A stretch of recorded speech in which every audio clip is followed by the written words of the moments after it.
Pada minggu yang lalu sedikit saya akan ulas sebelum kemunculan Imam Mahdi. Nabi SAW mengatakan, Imranu Baitil Maqdis kharabu Yathrib. Apabila pusat kekuatan kaum muslimin sudah dipusatkan di Baitul Maqdis, di Yerusalem, alhamdulillah, kita bersyukur kepada Allah Subhanahu wa ta'ala.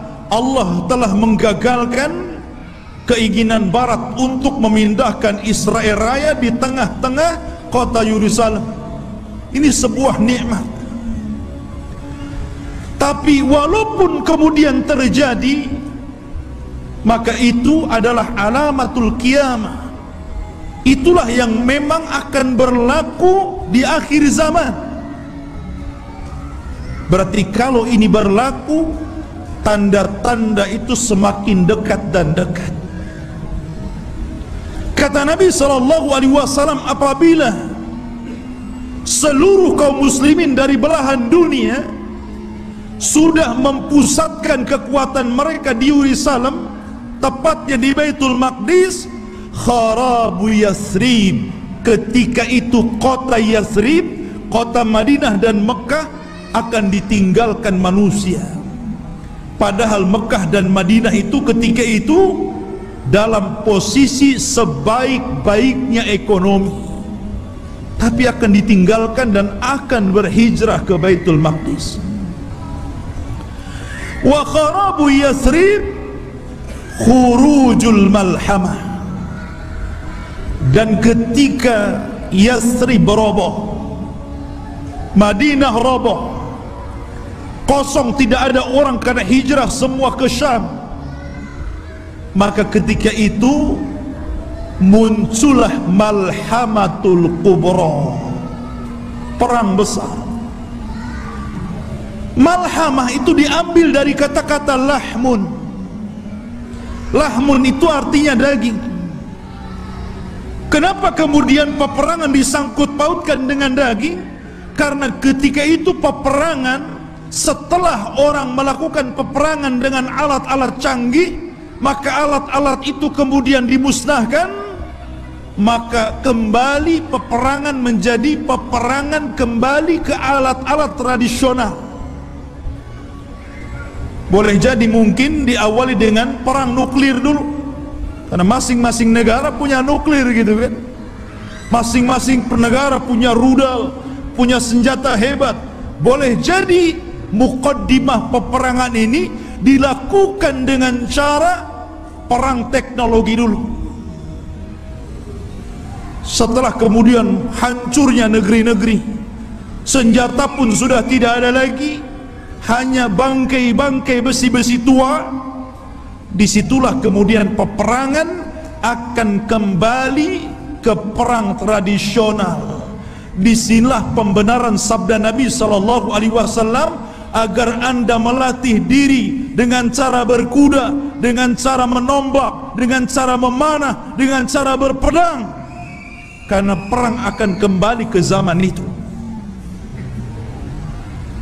Ma'asyiral muslimin, kemudian wa khurujul malhamah, apabila telah nampak malhamah, orang berperang dengan pedang sehingga daging tercabik-cabik dan melayang kemana-mana, darah muncrat kemana-mana, ketika terjadi malhamatul kubra, atau dalam bahasa barat Armageddon gitu kan, dalam masalah bahasa kita malhamatul kubra, maka ketika itu kaum muslimin menguasai Konstantinia. Apa Konstantinia? Konstantinia adalah Konstantinopel, akan dikuasai. Di mana Konstantinopel itu? Di Turki sana. Jadi kaum muslimin akan menguasai sampai ke sana. Wa fathul Konstantinia, dan ketika Konstantinia dikuasai kaum muslimin, bangsa Rom sampai ke Italia, sampai ke ibu kota Italia, kaum muslimin sampai ke sana, bergerak sampai ke arah Eropa sana, maka disitulah kata Nabi sallallahu alaihi wasallam, wa fathul Qastantiniyah khurujud dajjal. Ketika kaum muslimin memenangkan perang besar, perang Konstantinia, maka ketika itu munculnya Dajjal. Ma'asyiral muslimin rahimani wa rahimakumullah. Kita tahu bahwa pusat kekuatan kaum muslimin, saya katakan, kelak akan berada di Palestina, tepatnya di Yerusalem, Baitul Maqdis. Semua kaum muslimin, tentara-tentaranya dari berbagai macam negara akan bergabung di situ. Maka disitulah ikhwatu fiddin, Barat ini punya kepentingan. Mereka hendak menghancurkan bangsa-bangsa yang menurut mereka itu sangat kuat dan tidak bisa dikalahkan oleh sendiri. Maka akhirnya mereka melakukan perdamaian bersama kaum muslimin untuk sama-sama menyerang bangsa-bangsa yang menurut orang-orang Romawi itu sangat berbahaya bagi mereka dan juga kaum muslimin. Maka berdamailah ketika itu kaum muslimin dengan orang-orang Barat, dan hari ini juga berdamai, ya kan? Kita tahu Liga Arab, mereka ada hubungan dengan Barat, entah secara ekonomi, politik atau yang lainnya. Itu namanya perdamaian juga. Tapi di akhir zaman, yang namanya perdamaian itu tentu setelah adanya peperangan. Kalau tidak ada peperangan, mau damai apa? Perang dulu baru damai, ya. Makanya Nabi SAW mengatakan, tastalihuna antum warrum sulhan amina. Kalian kaum muslimin di akhir zaman akan berdamai dengan orang-orang Nasrani, orang-orang Romawi. Dan ketika itu orang-orang Romawi aktsarun nas, orang yang paling banyak pasukannya. Mereka tuh banyak sekali. Cuman masalahnya, kalau memang orang-orang Nasrani itu mereka kuat, kenapa tidak langsung menyerang kaum muslimin? Karena kaum muslimin itu walaupun sedikit ditakuti oleh orang-orang kafir. Lihat di zaman Rasul, perang Badar, 300 melawan 1300, menang. Lihat perang Mu'tah, antum tahu perang Mu'tah?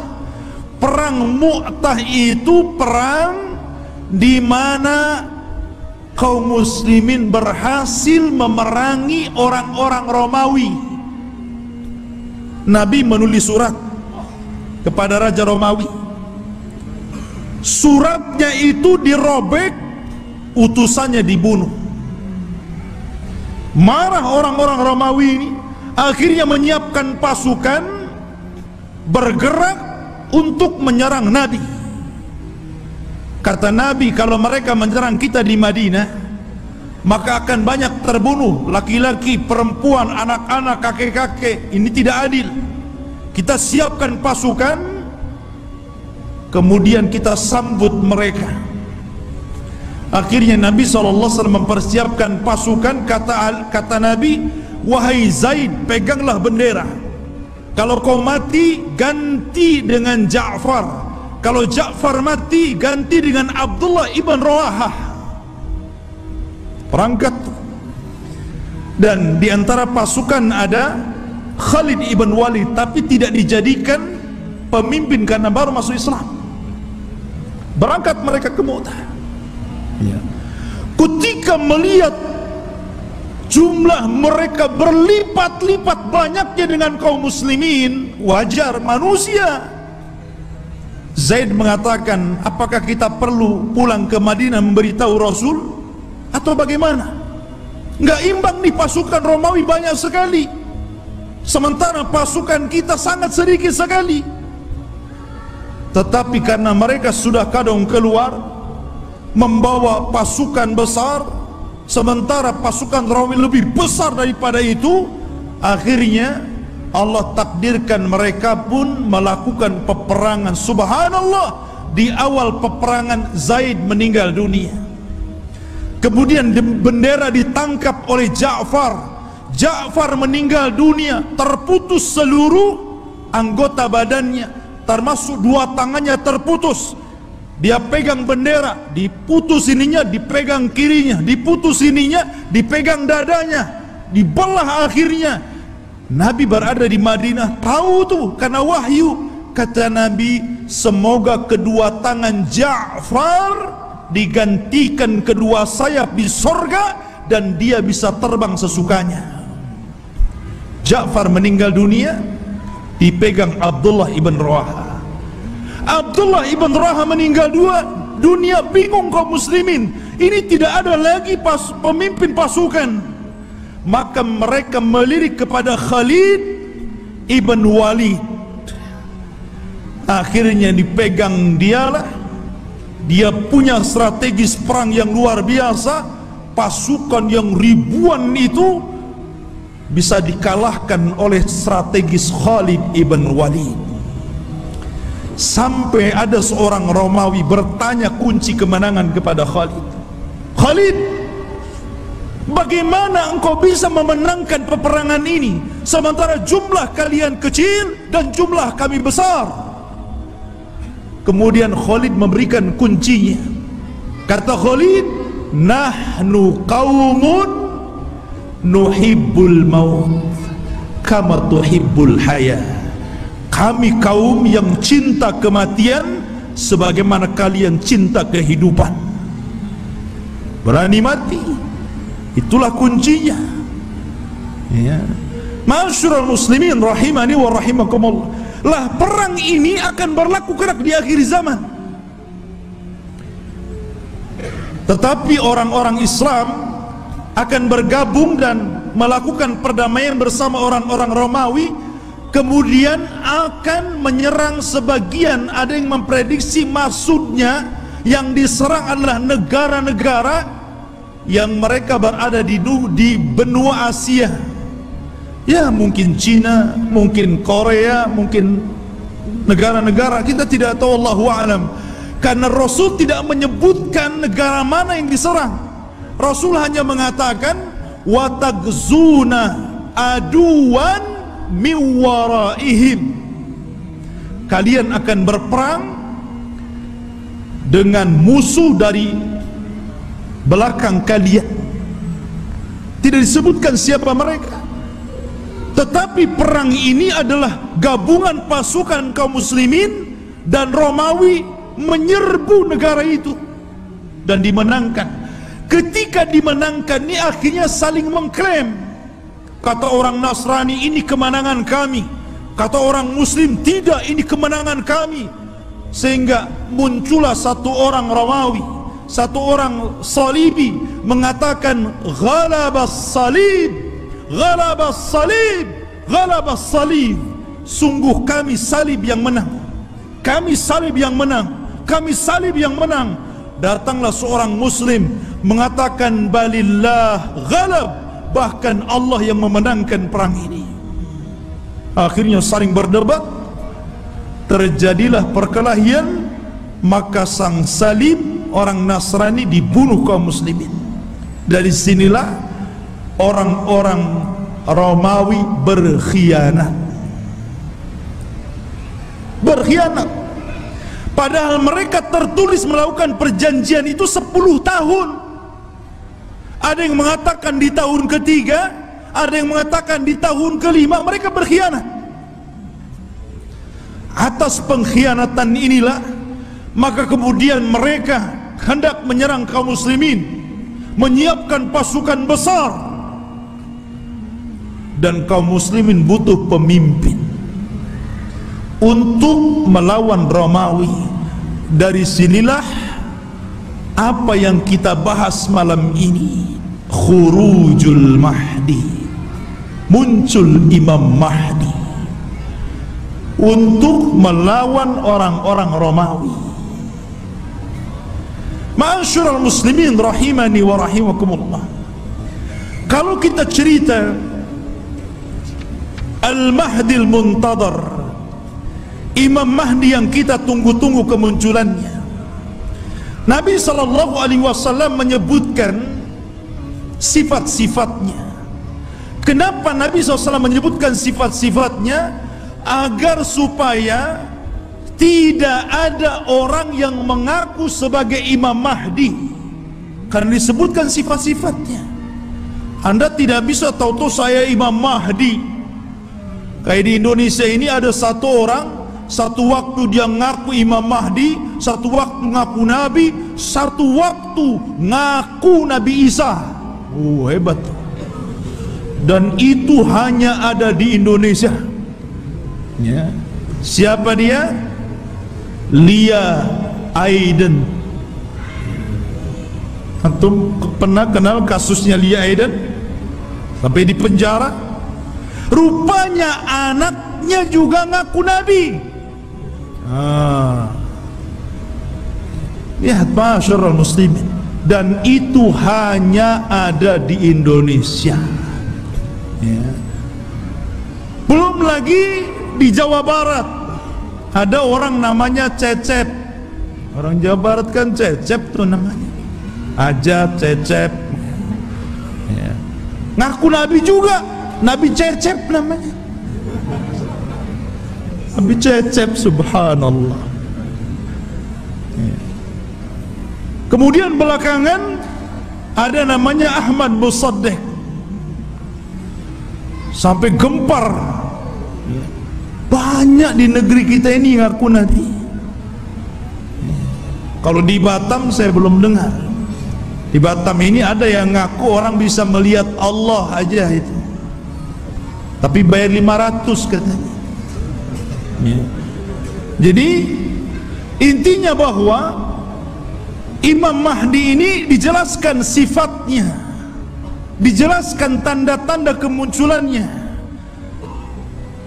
Dan dia disabdakan Nabi SAW, laulam yabqa minad dunya illa yaumun, kalaulah usia dunia ini hanya tinggal satu hari saja, la tawwalallahu dzalikal yaum, pasti Allah akan lamakan hari itu selama-lamanya, hatta yab'atsa rajulan min ahli baiti, sampai Allah akan utus seorang laki-laki dan dia keturunanku, yuwatiu ismahu bi ismi wa isma abihi bismi abi, di mana nama dia sama dengan namaku Muhammad, bukan Lia. Bapaknya Abdullah, bukan Aiden. Ya. Jadi Muhammad bin Abdillah Al-Hasani, keturunan Hasan, Al-Alawi, keturunan Ali. Artinya dia keturunan cucu Rasul Hasan bin Ali. Dan ini Imam Mahdi ahli sunnah. Berbeda dengan Imam Mahdi Syiah. Mereka menganggap Imam Mahdi Syiah itu keturunan Husain, namanya Muhammad juga, tetapi Muhammad Hasan Al-Ashkari namanya. Katanya waktu kecil disembunyikan di satu tempat di gua di daratan Irak, namanya Sirdab. Jadi ada satu gua Sirdab. Di situ ada lubang kecil, kemudian orang ngeker ke dalam gitu kan, dan mengetuk-ngetuk pintunya, ukhruj ya Mahdi, ukhruj ya Mahdi. Itulah orang Syiah. Setiap hari ada yang menggedor-gedor pintu, keluar wahai Mahdi, keluar wahai Mahdi. Yang enggak keluar enggak ada Mahdinya. Ya. Ma'asyiral muslimin rahimani wa rahimakumullah. Maka Al-Mahdi itu keturunan Hasan. Maka yang disebutkan oleh banyak para ulama, salah satunya Syekhul Islam Ibn Taimiyah, kemudian juga muridnya Al-Imam Ibnul Qayyim rahimahullahu ta'ala, ketika menjelaskan tentang kenapa Imam Mahdi keturunan Hasan. Karena Allah memuliakan Hasan ketika dia menyerahkan kekuasaan kepada Muawiyah untuk menjaga darah kaum muslimin, maka keturunannya Allah muliakan akan menjadi imam yang belum sempat dicicipi oleh nenek moyangnya Hasan bin Ali. Padahal Hasan bin Ali sudah jadi presiden di zaman itu, tapi cuma 6 bulan saja melihat ada gelagat pergerakan kaum muslimin pembela Ali akan perang lagi dengan Muawiyah, dia tidak mau ada pertumpahan darah. Akhirnya dia ngalah. Dia yang menyerahkan kekuasaan kepada Muawiyah, engkau saja yang jadi raja, yang jadi rakyatnya. Akhirnya bersatulah kaum muslimin. Karena kerendah dirian Hasan inilah, maka Allah muliakan Hasan. Maka dari keturunan Hasan inilah lahir di akhir zaman Al-Mahdi Muhammad ibn Abdullah Al-Hasani Al-Alawi rahimahullahu ta'ala. Kok rahimahullah ta'ala belum muncul, afan ya. Hafizahullahu ta'ala. Taib khutufidin yang dimuliakan Allah subhanahu wa ta'ala, beliau dilaqabi Al-Mahdi. Al-Mahdi artinya orang yang diberikan petunjuk. Dan dia Allah perbaiki dalam satu malam. Dia tidak tahu kalau dia akan jadi pemimpin. Dia seorang thalabul ilmi, ahli ibadah. Dia tidak tahu kalau dia akan diangkat.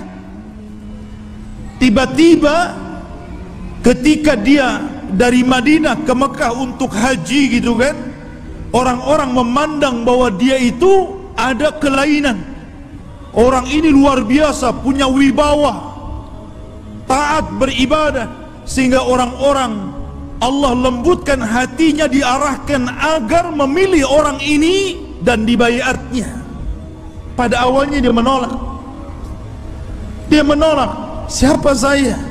Saya bukan siapa-siapa. Kenapa anda memilih saya untuk menjadi pemimpin kalian? Tapi kemudian dia pun istikharah di malam hari itulah Allah perbaiki dia dalam satu malam. Allah berikan ilmu, kecerdasan, kepemimpinan, subhanallah, sehingga dalam satu malam kun fayakun. Idza arada syai'an an yaqula lahu kun fayakun. Kalau Allah menghendaki sesuatu, tinggal katakan kun fayakun, jadi dia.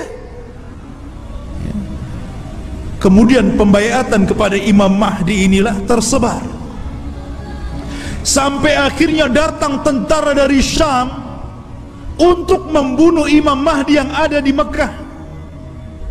Berangkat mereka pasukan itu. Tapi ketika mereka sampai di Baida antara Mekah dan Madinah, Allah kirimkan gempa yang sangat besar sehingga mewafatkan dan menghancurkan mereka. Kata Nabi SAW, sebelum datang tanda-tanda kiamat akan muncul, maka akan terjadi 3 gempa. Gempa dari arah timur, gempa dari arah barat, dan gempa di Jazirah Arab. Inilah gempa di masa Imam Mahdi, menghancurkan semua pasukan yang akan menyakiti Imam Mahdi. Sampai orang yang jalan pun ikut mati, orang yang mau dagang ikut mati. Sehingga Aisyah bertanya kepada Rasul, wahai Rasul, bagaimana orang yang ikut mati yang tidak bersalah dan hendak membunuh Imam Mahdi itu? Kata Nabi SAW, yub'atsu yaumal qiyamah ala niyatihim. Mereka akan dibangkitkan pada hari kiamat sesuai dengan niat mereka. Intinya ikhwatu fiddin, Imam Mahdi ini kemudian dibaiat di depan makam Ibrahim, di depan Ka'bah. Kemudian berangkat dari Mekah ke Madinah dan diikuti oleh pasukan yang sangat besar.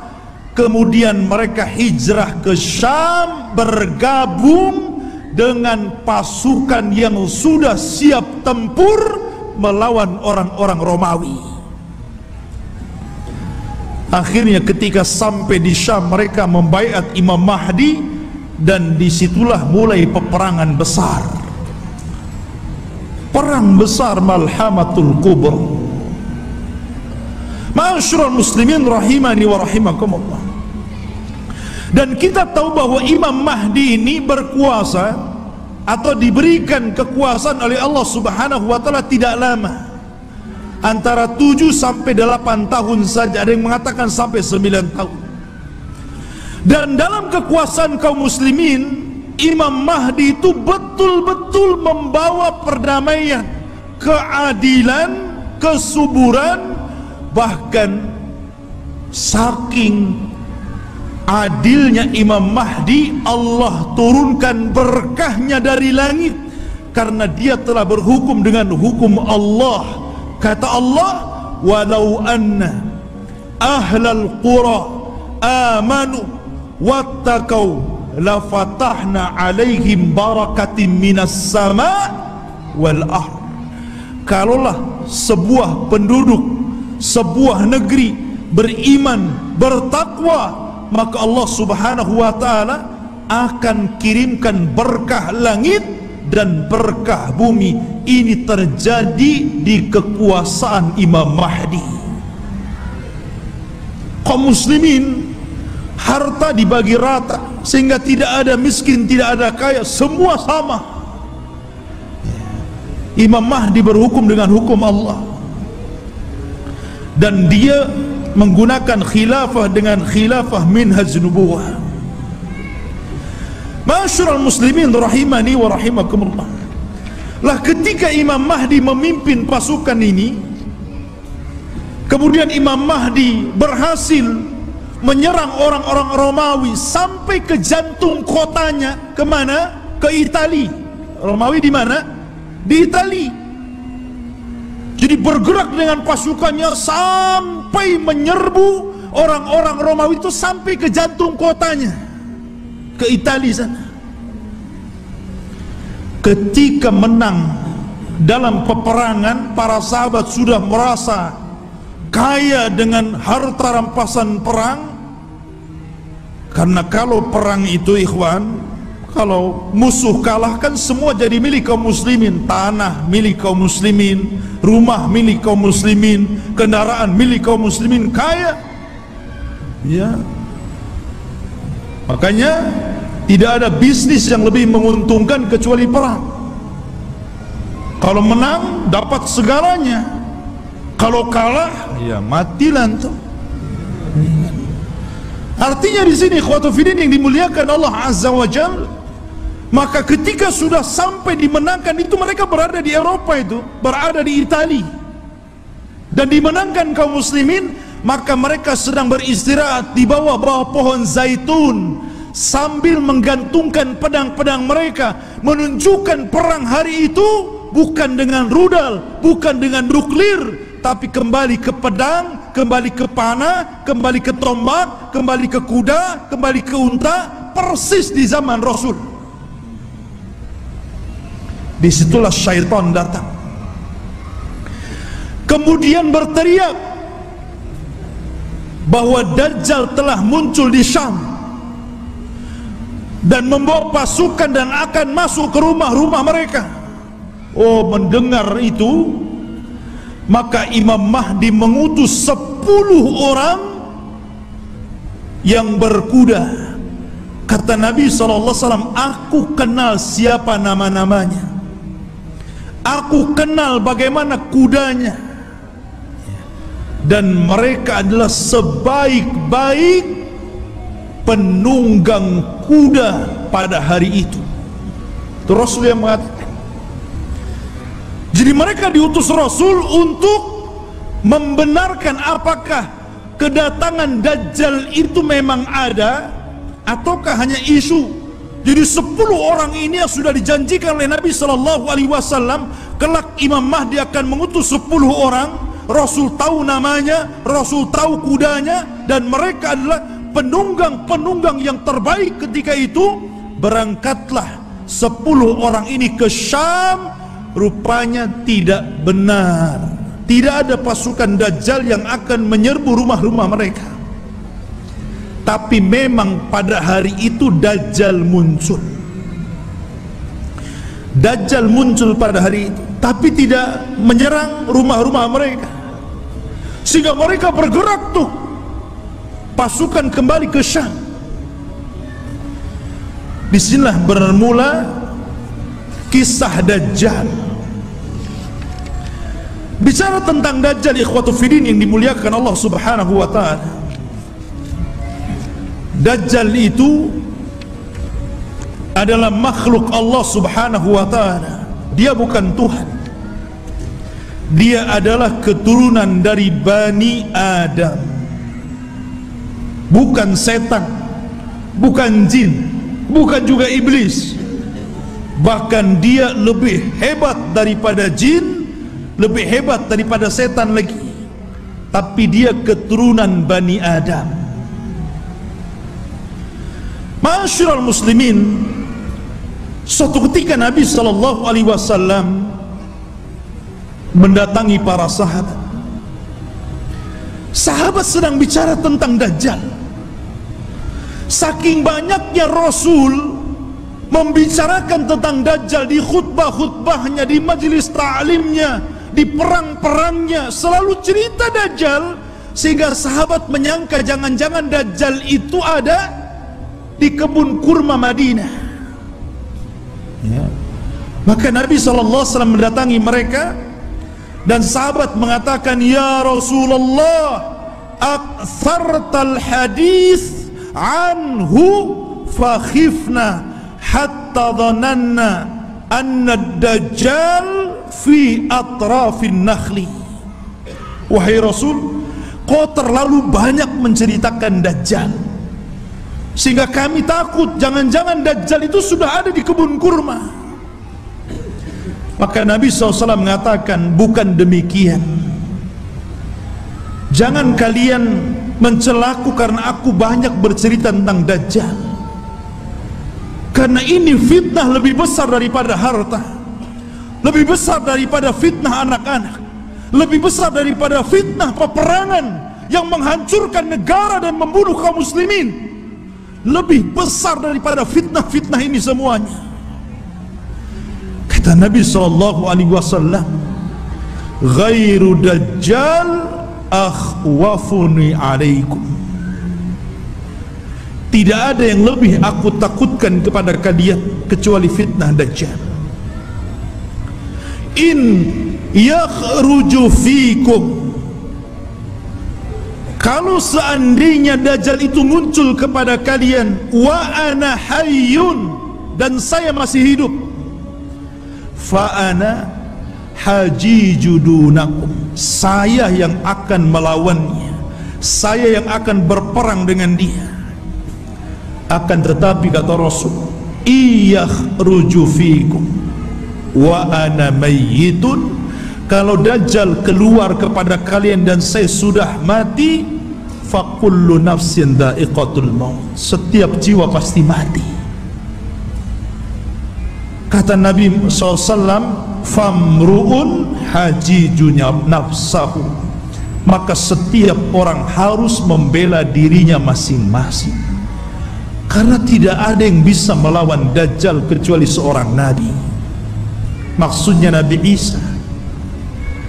Makanya ketika Nabi SAW mendengar ada di Madinah seorang anak kecil yang Allah berikan keanehan dari ilmu-ilmu jin, namanya Saf, atau dikenal dengan Ibnu Sayyad, anaknya seorang Yahudi.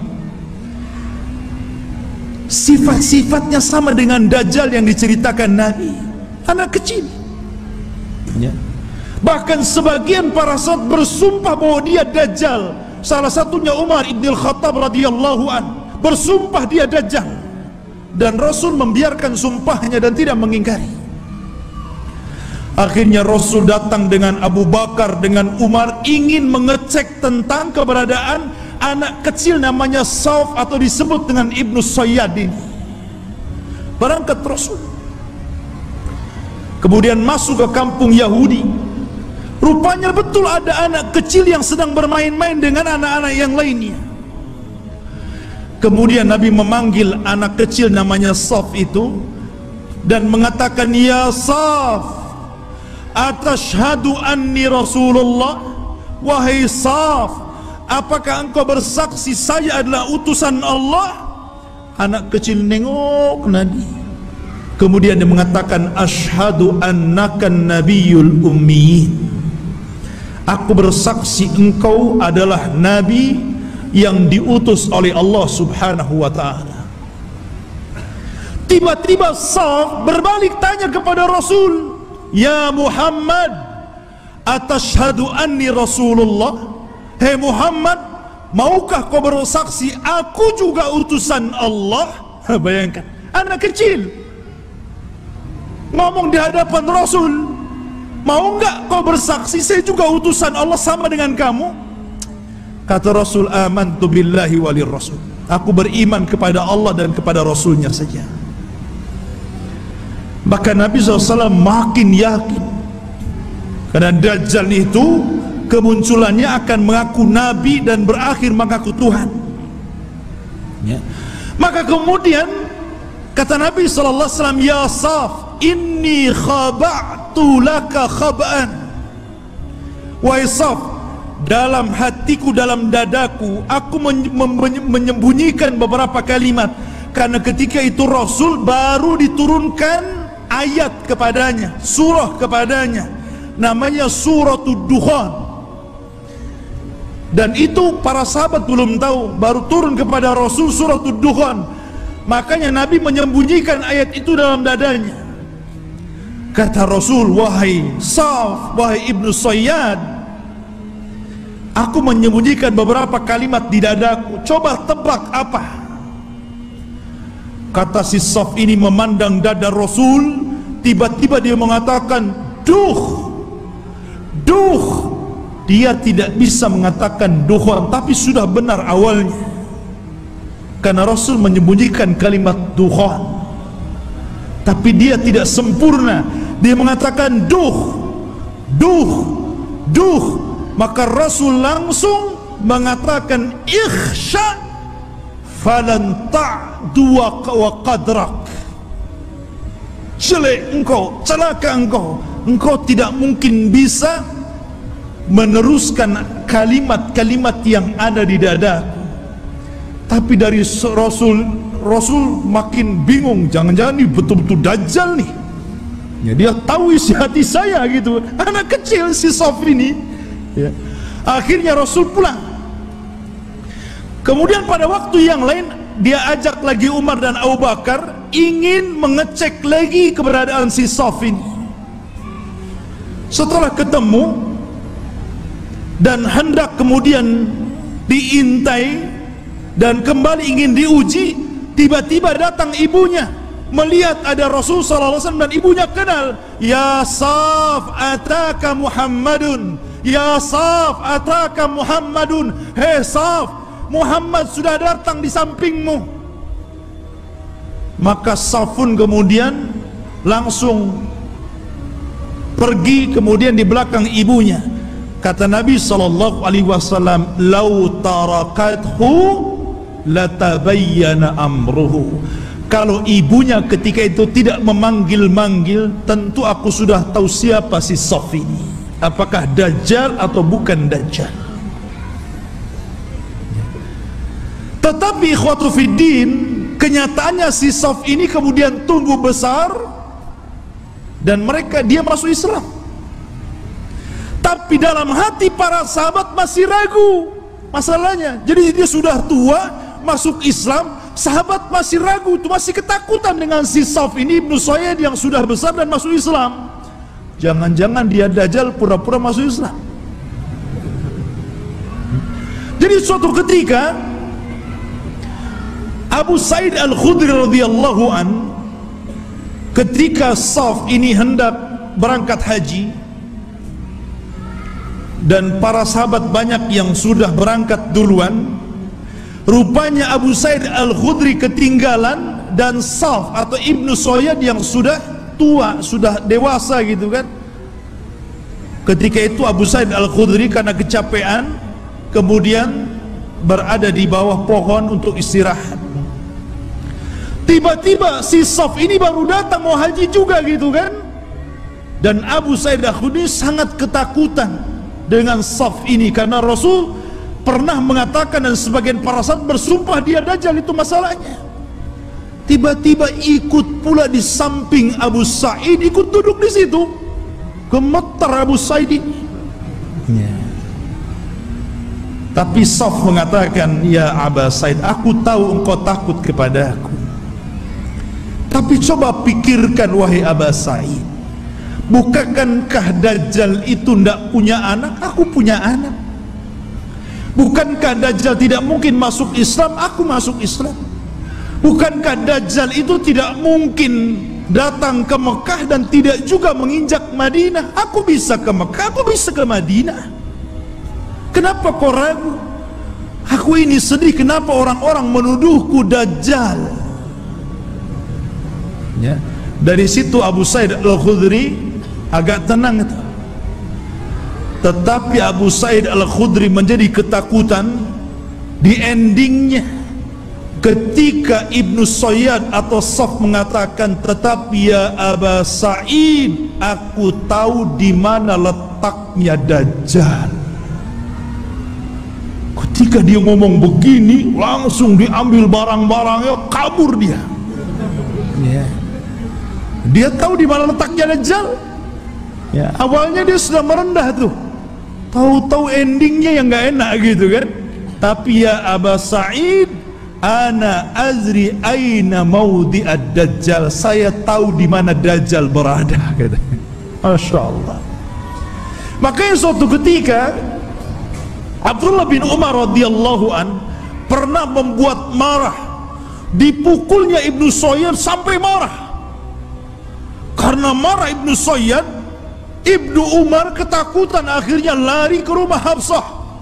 Dia melapor gitu kan, ya Hafsah, saya tadi pukul Saf, Ibnu Soyad dia marah.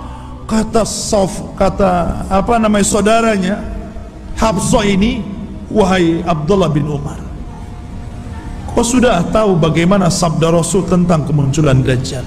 Dajjal tidak mungkin keluar kecuali karena kemarahan yang sangat besar. Hati-hati kamu. Ya. Dari situ ikhwatu fillah dimuliakan Allah Azza wa Jalla, sehingga para ulama ini mengatakan Saf ini Dajjal atau bukan. Tetapi pendapat yang kuat, boleh juga dia Dajjal, tapi Dajjal min dajajin, Dajjal yang lainnya. Karena Rasul mengatakan di akhir zaman akan muncul dajjaluna kadzabuna salasuna kulluhum yadda'una annahum nabi. Akan muncul zamannya di mana dajjal para pendusta 30 orang akan mengaku dia nabi. Maka mungkin boleh jadi salah satunya adalah Ibnu Soyad. Karena Ibnu Soyad tidak dikisahkan meninggalnya, tiba-tiba dia hilang begitu saja. Ma'asyiral muslimin, ataupun mungkin dia jasus, mata-matanya Dajjal, kita tidak tahu. Tapi yang jelas Dajjal itu sudah ada di zaman Nabi SAW. Sampai ada kisah yang luar biasa dari seorang sahabat namanya Tamim ibnu Aus Ad-Dari. Tamim ibnu Aus Ad-Dari ini masuk Islam belakangan, 2 tahun sebelum wafatnya Rasul. Di tahun ke-9 Hijriah dia baru masuk Islam. Dan dia seorang pelaut. Jadi suatu ketika Tamim Ad-Dari ini banyak berjasa juga dalam Islam, walaupun dia tidak lama berjumpa dengan Rasul. Tapi dia orang yang menerangi masjidnya Rasul dengan pengalamannya, dan dia pula yang membuat mimbar Rasul. Ini Tamim ibnu Aus Ad-Dari. Ya. Jadi suatu ketika sebelum dia masuk Islam, dia berlayar ke lautan. tidak tahu di laut mana, karena kemunculan Dajjal itu tidak jelas. Cuman Rasul mengatakan dari arah timur kota Madinah. Ketika Rasul, apakah di laut Syam? Tidak. Apakah di laut Yaman? Tidak. Lalu di mana? Dari timur Madinah. Dari timur Madinah yang mungkin mengarah ke Irak, ke Iran, begitu kan? Karena Dajjal juga akan muncul di situ. Jadi Tamim ibnu Aus Ad-Dari ini berlayar, tiba-tiba diombang-ambingkan dengan 30 awaknya, kemudian terdampar di satu tempat, semuanya hutan belantara. Ada yang mengatakan di laut Yaman. Jadi ketika dia merasa ini saya sudah mati atau belum, rupanya belum mati, maka dengan pasukannya masuk ke dalam hutan. Di tengah hutan dia mendapatkan satu binatang, subhanallah, nggak tahu belakang, nggak tahu depan, karena buluan semuanya, berbulu dari atas ke bawah. Dan itu makhluk yang pertama kali dijumpai oleh Tamim Ad-Dari. Gimana nggak takut? Nggak pernah melihat makhluk seperti itu. Maka dengan ketakutannya dia mengatakan, siapa kamu? Ya, kata Tamim Ad-Dari, kaget loh, ini binatang tak bisa ngomong. Dia mengatakan kami dari Arab. Terus balik nanya, siapa kamu? Ana jassasa. Jassasa itu artinya jasus, mata-mata. Maksudnya mata-matanya. Ya. Maka kemudian siapa jassasa? Jassasa tidak mengatakan. Jassasa hanya mengatakan engkau sudah ditunggu orang.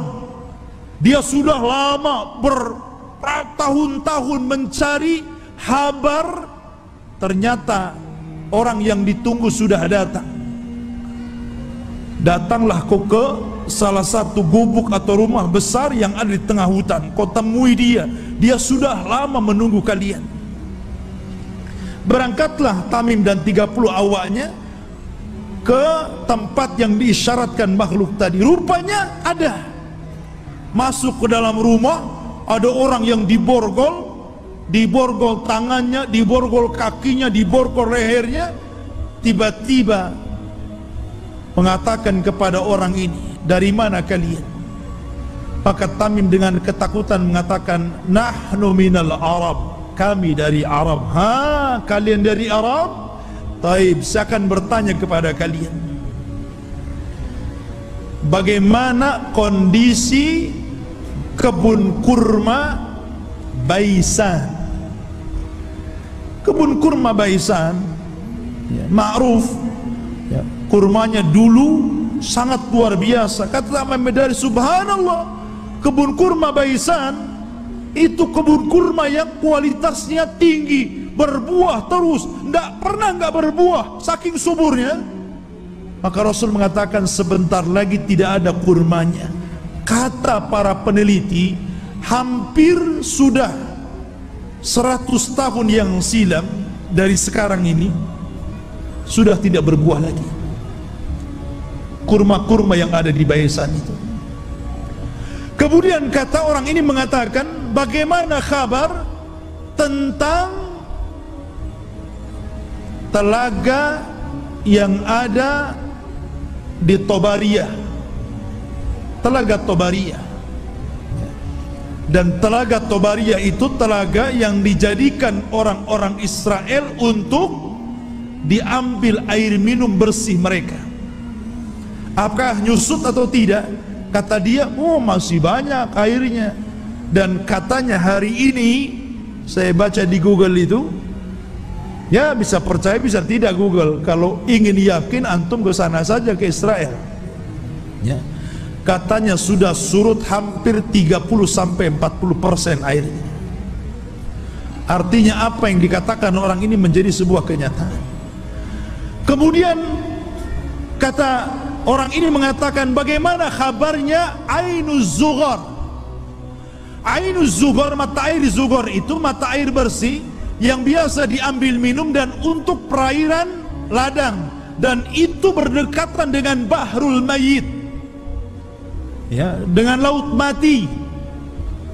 Laut mati yang dulu kaum Lut diadab kemudian ditimpakan dan sekarang jadi laut mati. Lah, Ainuz Zughar itu ada di sekitar itu. Kata orang ini, apakah masih berair? Ya, masih berair. Para petani masih ngambil airnya, orang-orang masih minum di situ. Kata orang ini, sebentar lagi akan kering. Kemudian orang ini bertanya, apakah sudah tampak Nabi utusan Allah, Nabi Arab? Kata Tamim Ad-Dari, dia sudah sampai di Madinah, berhijrah dari Mekah. Apakah orang-orang membenarkan dan mendustakan? Iya, ada yang membenarkan, ada yang mendustakan. Kata Dajjal, sebaik-baik manusia adalah orang yang mengikuti dia.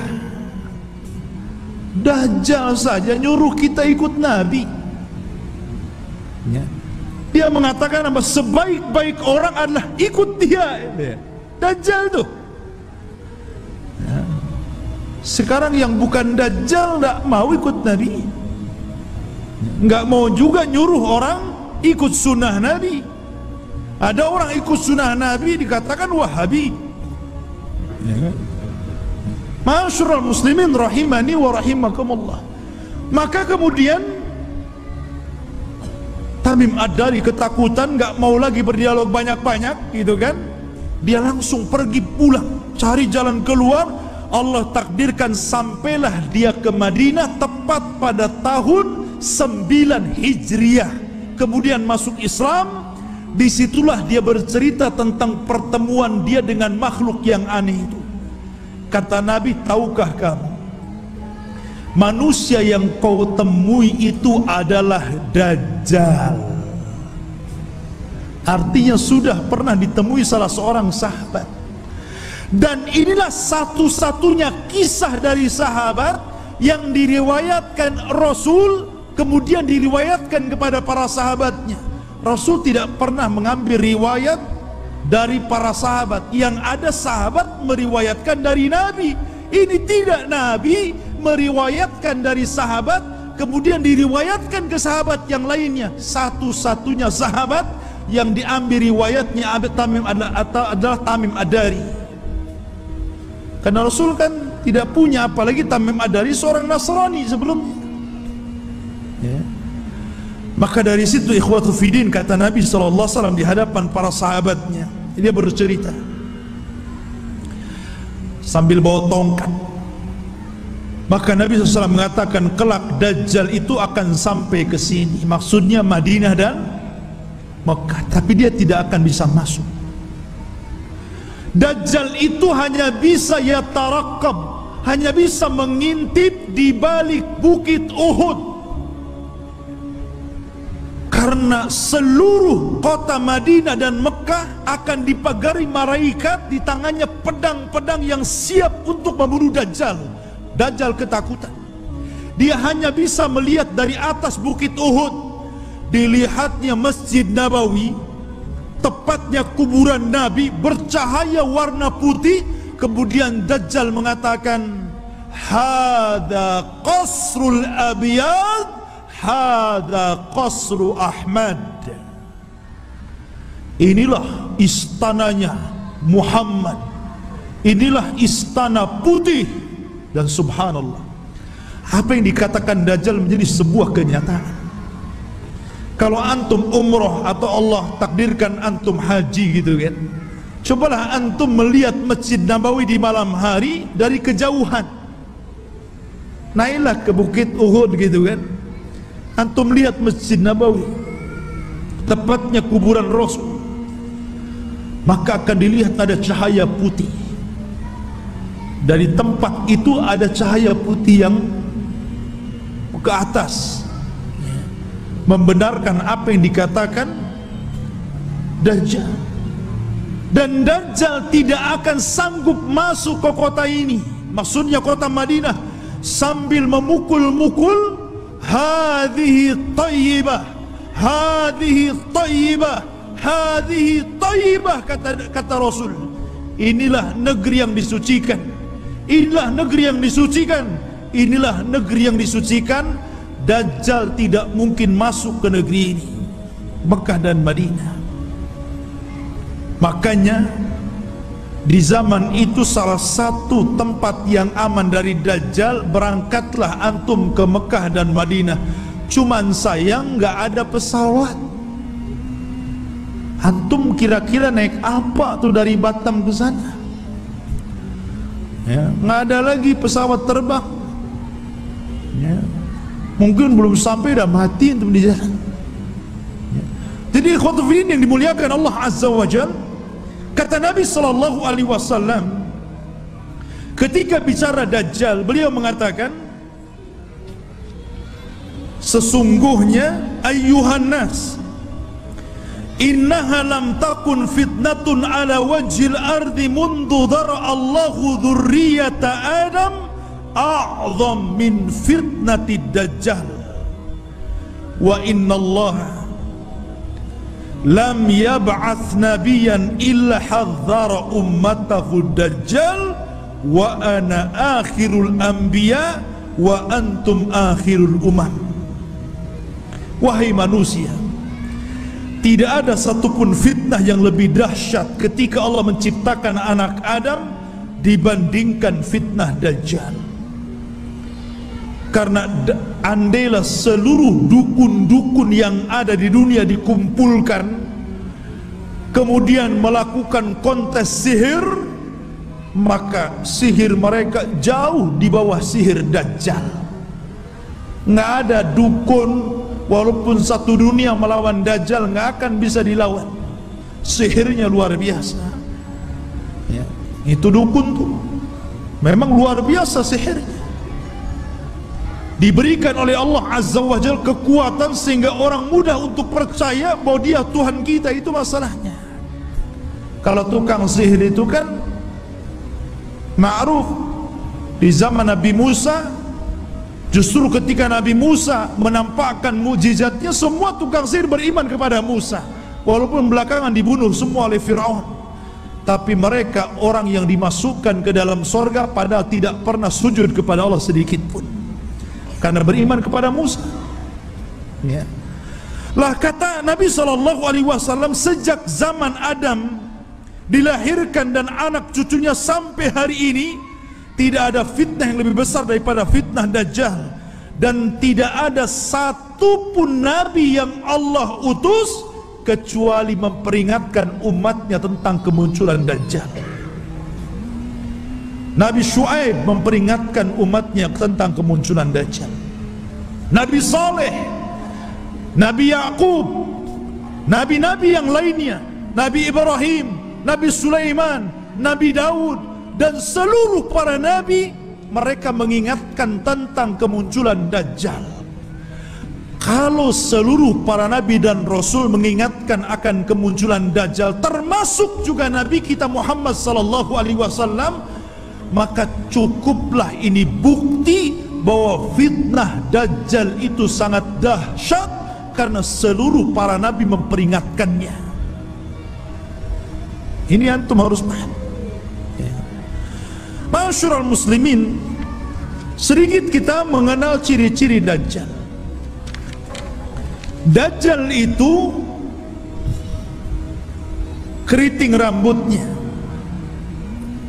Bukan berarti yang keriting dia Dajjal. Jadi dia memiliki rambut keriting yang dipintal. Makanya Dajjal itu kusut sekali mukanya. Ya kan? Jadi antum tahu orang-orang yang keriting, habis dikeriting dipintal lagi. Ya. Tetapi dia tidak hitam kulitnya. Biasanya kan yang kriwal, yang dipintal-pintal itu kan kebanggaan orang-orang yang berkulit hitam kan. Dajjal tidak, kulitnya putih. Ada yang mengatakan kemerah-merahan. Jadi memang dia putih, tapi kusut. Ya. Kemudian dia buta sebelah mata kanannya, dan ada daging tumbuh di matanya, menonjol seperti anggur keluar. Jadi ada daging tumbuh. Kemudian di dahinya tertulis ka, fa, ra, kafir.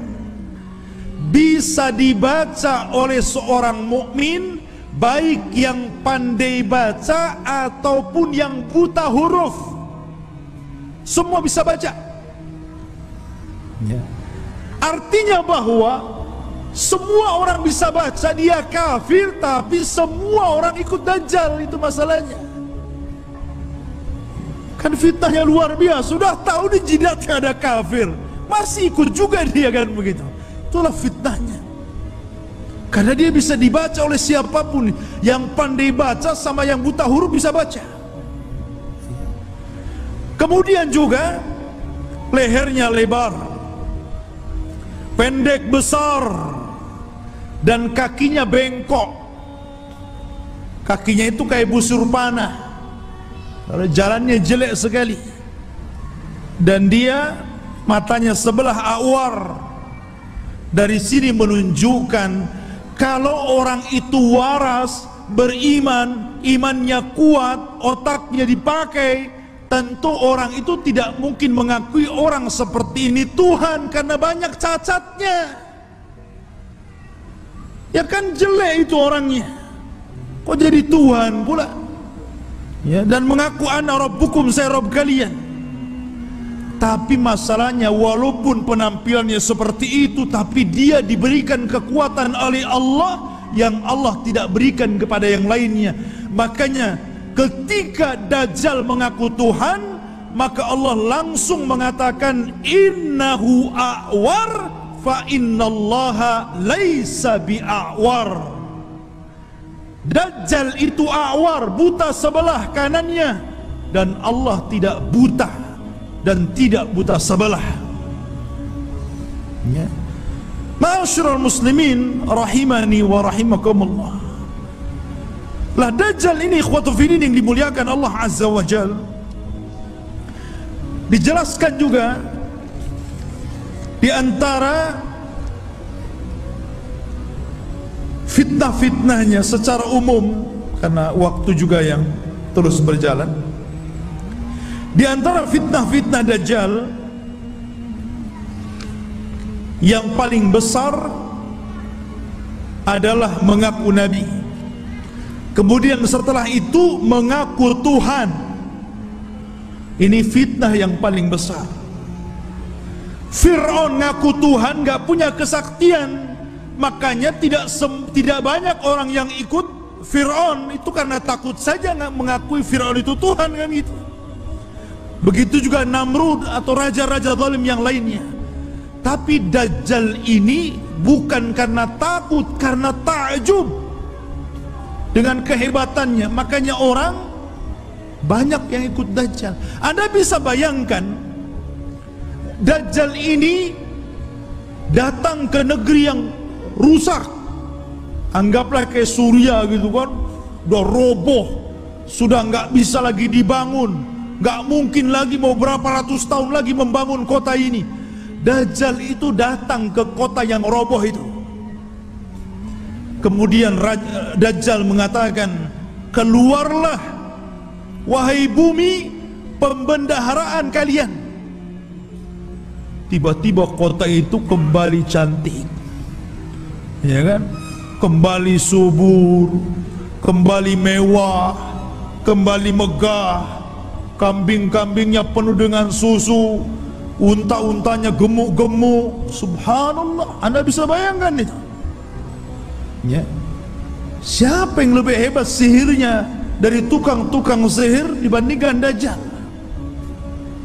Dan sebaliknya, kalau ada kota bagus, subur, banyak ternaknya, kemudian Dajjal lewat, kemudian tidak beriman kepada Dajjal, langsung ambruk, langsung gersang, langsung pada mati, gitu kan? Subhanallah, ya. Seperti ini fitnahnya.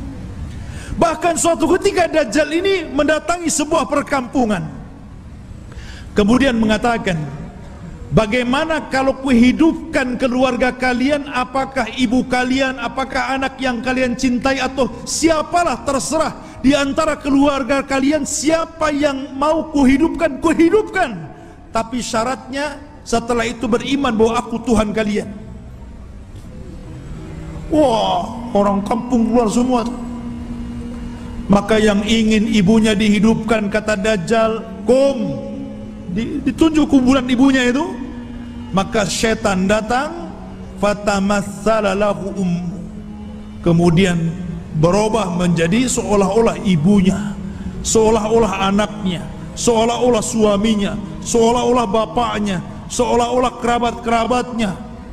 Akhirnya mereka pun berkumpul, kemudian memeluk suaminya, istrinya, ibunya, macam-macam, dan mengatakan kepada keluarganya, ikutilah orang itu karena dia adalah Tuhan. Lihat, seperti itu. Nggak ada tukang sihir yang bisa kayak gini, kecuali Dajjal. Sampai suatu ketika dia hendak mendatangi Mekah dan Madinah, Dajjal memukulkan kakinya beberapa kali, pukulan terjadi gempa. Akhirnya seluruh orang kafir dan munafik yang ada dalam Madinah keluar semuanya.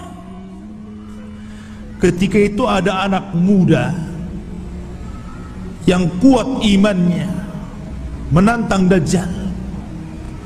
Dia cari Dajjal di kerumunan pasukannya yang diikuti 70 orang-orang Asfahan, Yahudi Asfahan, dan mereka menggunakan selendang-selendang yang hari ini orang-orang Yahudi memakainya, toyalis, selendang yang dipakai di bahu-bahu mereka itu, toyalis namanya.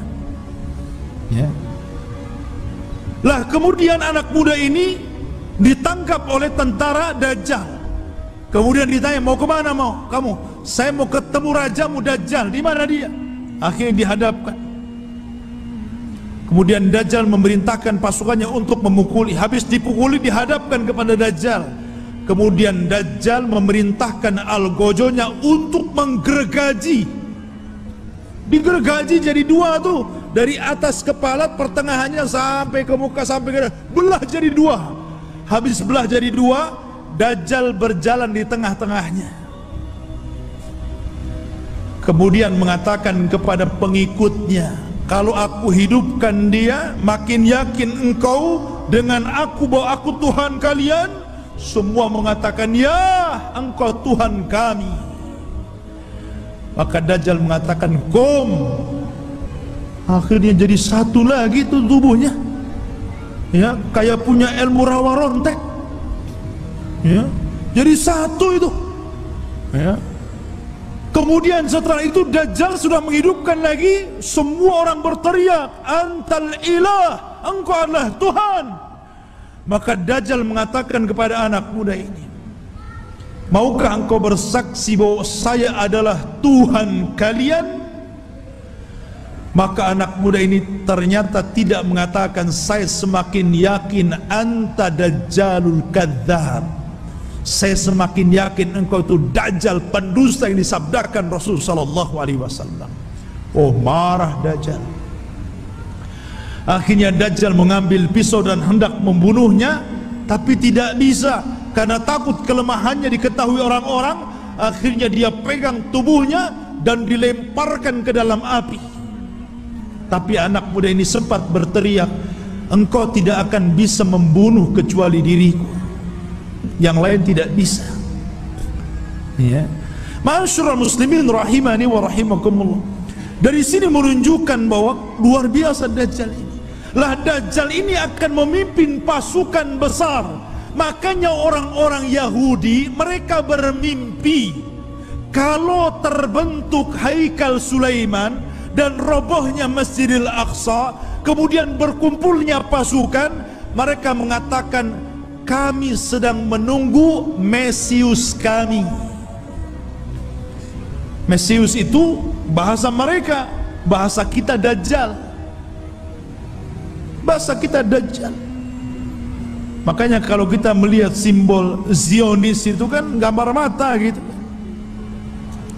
Walaupun Zionis itu sudah tidak asli lagi Yahudi, karena Zionis itu tidak berpegang dengan Taurat, tapi berpegang dengan Talmud. Talmud itu Taurat yang sudah dirobah-robah. yang kemudian menjadi protokoler Yahudi, harus begini, harus begini, harus begini. Itu Talmud, bukan Taurat. Mereka mengklaim saja Taurat, lahirlah agama Zionis ini. Ya. Intinya bahwa kenapa orang-orang Yahudi bermimpi untuk merebut Yerusalem? Ya tadi, karena di situ mereka memimpikan bahwa Mesius akan datang kepada mereka dan akan memimpin mereka. Ini dibenarkan dalam Islam, karena Dajjal itu akan muncul di situ dan akan dibunuh juga di situ, di Babil Lut atau gerbang Lut, yang sekarang menjadi kota yang diagungkan orang-orang Israel. Di tengah-tengah Israel, Babil Lut itu, dan Dajjal akan dibunuh di situ. Makanya ikhwatu fillah yang dimuliakan, wajar kalau orang-orang Yahudi berusaha untuk menguasai dunia karena mereka bermimpi bahwa Dajjal akan memimpin mereka. Tapi mereka tidak paham bahwa apa yang mereka mimpikan juga ada dalam Islam, dan kita tidak mimpi, ini sebuah kenyataan bahwa Imam Mahdi akan muncul dan akan menjadi musuhnya Dajjal di akhir zaman dan akan berperang.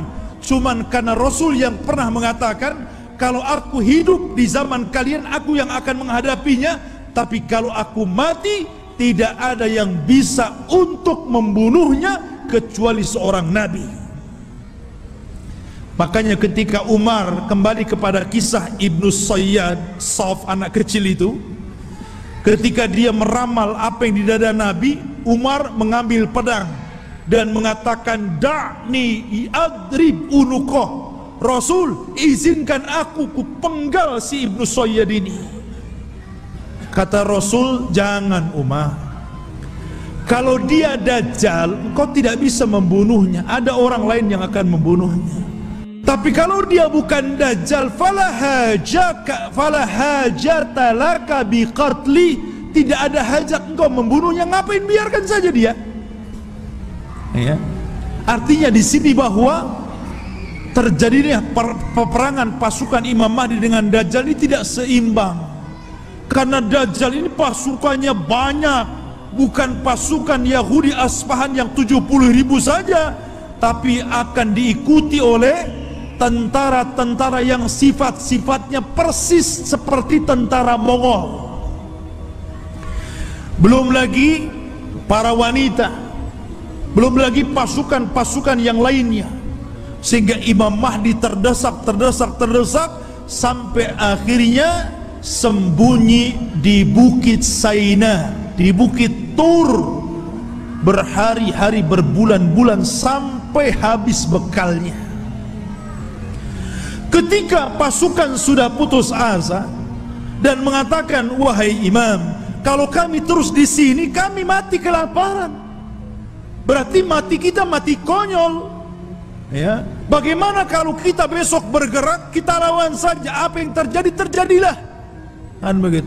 Akhirnya kemudian Imam Mahdi sepakat dengan pasukannya, setelah sholat subuh mereka siap bergerak, apapun yang akan terjadi tetap perang bersama Dajjal. Rupanya Allah takdirkan, disitulah langit digelapkan.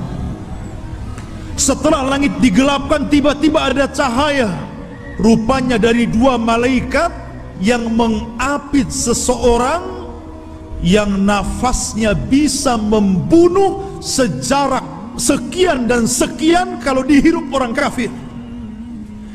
Dialah Nabi Isa bin Maryam. Kemudian turun sampai berada di tengah-tengah pasukan Al-Mahdi Al-Muntadhar. Ketika itu sudah azan dan siap sholat, maka melihat bahwa yang turun adalah Isa Al-Masih. Maka Imam Mahdi menyuruh agar dia menjadi imam sholat, tapi menolak. Setiap kaum ada amirnya, maka engkau amir kaum itu, maka kaulah yang sholat. Maka Imam Mahdi menyolati, kemudian Nabi Isa sholat di belakangnya. Ini menunjukkan kalau andai kata Isa dan Musa hidup di zaman sekarang, Anda mengikuti Nabi Musa dan Isa, Anda akan sesat. Isa saja sholat di belakang Imam Mahdi, ya, karena tidak berhak menyebarkan agamanya. Maka setelah sholat itulah, subhanallah, Isa mengusap wajah-wajah pasukan Imam Mahdi dan menyebutkan tingkat derajat mereka di sorga. Wallahi, tidak ada manusia yang lebih bahagia dibandingkan orang yang diusap wajahnya oleh Isa, karena disebutkan derajatnya di sorga. Subhanallah, ya. Dan itulah pasukan yang tersisa. Karena pasukan ini kan ada yang gugur, ada yang melarikan diri. Yang sepertiga pasukan melarikan diri, kata Rasul, yang melarikan diri Allah tidak akan memberikan tobatnya kepada mereka. Yang sepertiga yang gugur, maka kata Rasul, mereka adalah sebaik-baik syuhada. Dan yang sepertiganya yang ikut Imam Mahdi inilah yang terus berperang sampai akhirnya melawan Dajjal. Ketika itu Isa memberikan pilihan dan mengatakan, ukhayyirukum bisalas, aku berikan 3 pilihan kepada kalian. Pilihan yang pertama, kalian tidak usah berperang, di sini saja bersembunyi. Aku akan berdoa kepada Allah, Allah kirimkan gempa sehingga menenggelamkan seluruh pasukan Dajjal saat Dajjal-Dajjalnya. Atau yang kedua, aku akan berdoa kepada Allah agar Allah kirimkan pasukan, tapi bukan kalian. Pasukan inilah yang kelak akan membunuh Dajjal, dan kalian tidak perlu capek, sembunyi saja di sini. Atau yang ketiga, besok kita berangkat, saya pimpin kalian, kita lawan Dajjal, dan aku akan berdoa kepada Allah, semoga tangan-tangan Yahudi dan seluruh pengikut Dajjal tidak sanggup mengangkat pedangnya sehingga engkau tinggal mudah menebas lehernya. Yang ketiga yang enak nampaknya, ya. Akhirnya mereka memilih yang ketiga itu, ya. Diambilnya yang ketiga.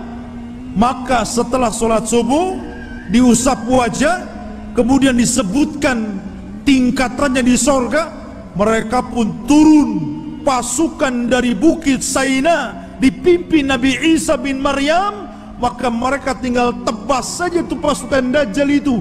Akhirnya karena terjadi kelemahan, seluruh pasukan Dajjal tunggang langgang, lari ke sana kemari, sembunyi di batu. Batu bisa bicara, hei Muslim, Yahudi di belakang, bunuh dia. Senang, ada dia, bunuh, gitu kan. Masuk gua ngomong, masuk pohon ngomong. Tidak ada satupun makhluk kecuali dibuat bicara oleh Allah. Bagaimana Allah hinakan itu? Mereka nggak bisa sembunyi. Mau sembunyi di mana? Semua makhluk kalau bicara, hei Muslim, ini Yahudi, bunuh di sini. Ya. Akhirnya mereka lari ke sebuah pohon yang dijanjikan bahwa pohon itu bisa melindungi mereka. Kata Nabi SAW, kecuali satu pohon mereka tidak akan bicara, mereka akan melindungi orang-orang Yahud, dan pohon itu disebut Gharqad namanya, pohon Gharqad. Makanya sekarang karena hadis ini sudah bocor sampai ke Israel, maka orang Israel membuat perkebunan sehijau-hijaunya dengan pohon Gharqad. Tapi sayang kemarin kebakaran, nanam lagi, ya. Mudah-mudahan kebakaran lagi, ya. Masyaallah muslimin. Tetapi dulu saya pernah mendengar ada orang cerita tentang beberapa tokoh-tokoh di Jawa Timur, kalau tidak salah, berkumpul mereka membicarakan tentang fatwa pohon Gharqad. Karena bentuk pohon Gharqad ini hampir mirip dengan cemara, ya. Sehingga kemudian sebagian mereka mengatakan bahwa jangan-jangan cemara itu adalah gharqad. Sampai akhirnya ada yang memberikan ide, bagaimana kalau kita tebang semua pohon cemara itu, biar nggak ada orang Yahudi sembunyi di Indonesia, katanya. Bukan cemara, bukan gharqad, ikhwan. Cemara ya cemara, biarkanlah cemara itu untuk penghijauan, gitu kan, ya. Jadi ikhwatu fillah yang dimuliakan, jadi pohon gharqad itulah yang tidak akan bicara. Makanya orang Yahudi mengembangkan pohon ini di mana-mana. Tetapi Dajjal berhasil dibunuh oleh Nabi Isa di Babul Lut. Babul Lut, benteng Lut yang sekarang jadi kota di Israel. Disinilah Nabi Isa mampu membunuh Dajjal, memenggal kepalanya, kemudian mengatakan kepada pasukan Yahudi dan Nasrani, inilah kepala kalian, inilah pemimpin kalian, sudah kubunuh. Dari situ mereka menyerah. Lah yang tersisa dari orang-orang ahli kitab, dari orang Yahudi dan Nasrani, akhirnya mereka beriman kepada Allah lewat perantara Isa, tapi bukan ikut agama Isa sebagaimana prasangka Nasrani. Mereka ikut agama Muhammad lewat perantara Isa, dan itu diisyaratkan dalam Al-Quran, wa im min ahlil kitab illa la yu'minanna bihi qabla mautihi. Dan sebagian ahli kitab kelak akan beriman kepada Allah dan agama Muhammad sebelum wafatnya Isa bin Maryam, karena Isa akan berkuasa selama 40 tahun. Rupanya fitnah tidak berhenti, ya.